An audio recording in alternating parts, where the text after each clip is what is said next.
G'day and welcome to the box seat. I'm Pete Anthonys. It's good to be here to preview 8 races coming from Belmont Park this Saturday, the 1st of June. A quick look at the forecast. It should be mostly sunny and 26 degrees. The rail is in the 2 metre position and it should be a good 4 in terms of the track.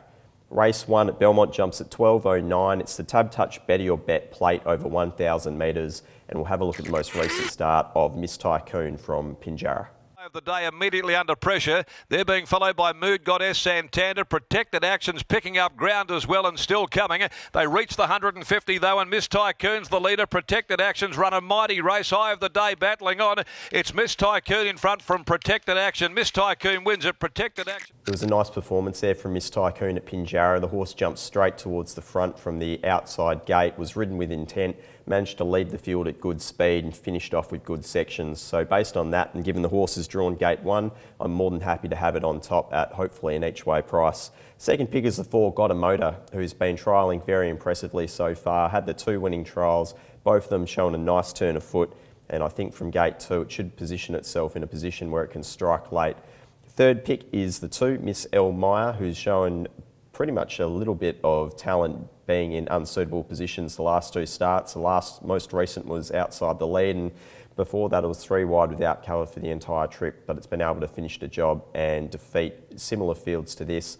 Fourth pick is the 1 Mia Dolce, who does draw a little bit sticky, but overall it does have the best ratings, albeit they've been over a little bit further than the 1,000 metre trip. In race 1, 6 on top for me, Miss Tycoon from 4 Got a Motor, 2 Miss El Maya and 1 Mia Dolce.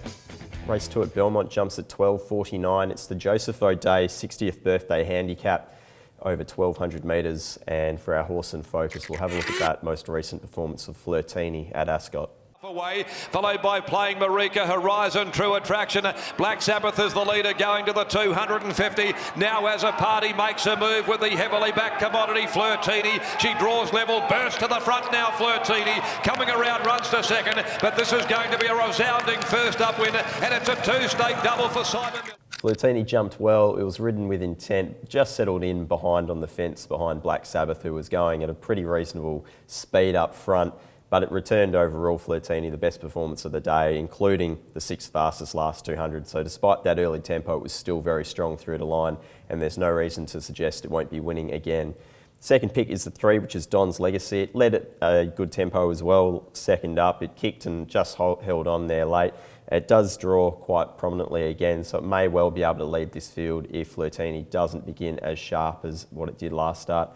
Third pick is the 5 City Circle, who's just a consistently good horse. It keeps running good sections, good figures overall.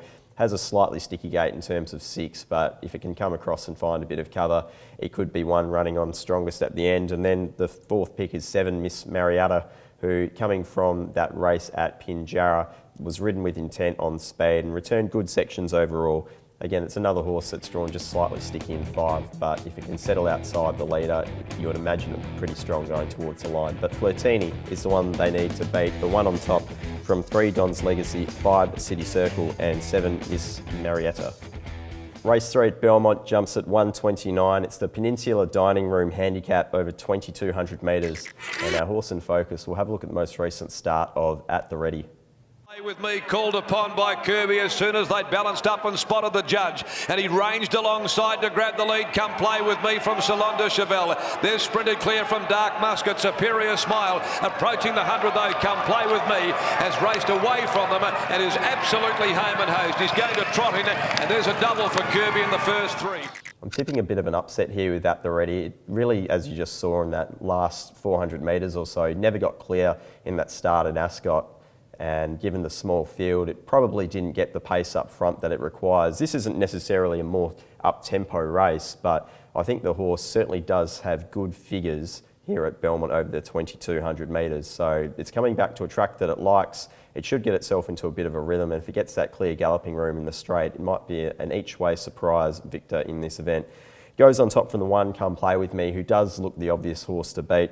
It probably doesn't settle as cosy as what it did last start. That was a very slow tempo and it just sat in the breeze and was obviously the horse with fitness on its side, but I think it will probably settle 1 out, 1 back in this event and probably has the same sort of claims. Third pick is the 7, which is Sonnen. The horse has had a quick trial just in between gallops, But I think if it can get itself forward into the races, as we've seen the last couple of starts, it does have good sectional figures to be able to run them along if it can lead. And then fourth pick is a 3, Dark Musket, who will be the one that's always flashing home late. It will probably be back last on the fence, but it does have a nice turn of foot over the last 400 metres or so. On top in race 3 is 2, At the Ready. From 1, Come Play With Me, 7, Sonnen, and 3, Dark Musket. Race 4 at Belmont jumps at 2:09. It's the Lynn Ryan 80th birthday handicap over 1,300 metres. And our horse in focus hasn't been seen in a little while, so we'll have a look at the most recent trial of Military Ruler. Trying to get on level terms again as the Naconian. It does so, moves up quickly the outside with the baldy face. Happy Harry's out wider on the track. Back to the inside of those and being tapped along was Jatumi, and Military Rulers making ground out wider. The Velvet King kicking, the Naconian digging. The Velvet King, the Naconian. The Velvet King's in front, punched out one. Military Ruler is a horse that has plenty of issues, but we see the bar shoes come off here. Gate 4 looks ideal. Willie Pike jumps on board, and the most recent trial behind the stablemate, the Velvet King, was a high-speed trial, and it wasn't really asked for very much at all. I think all of those are positive guides to a horse that has basically stakes level ability, but we haven't been able to see it over the last preparation or so, just given the fact that the horse does have issues. Coming back to Belmont looks ideal, and I think the horse can settle prominently and figure in the finish. So it goes on top for me from the 4, which is 1 short.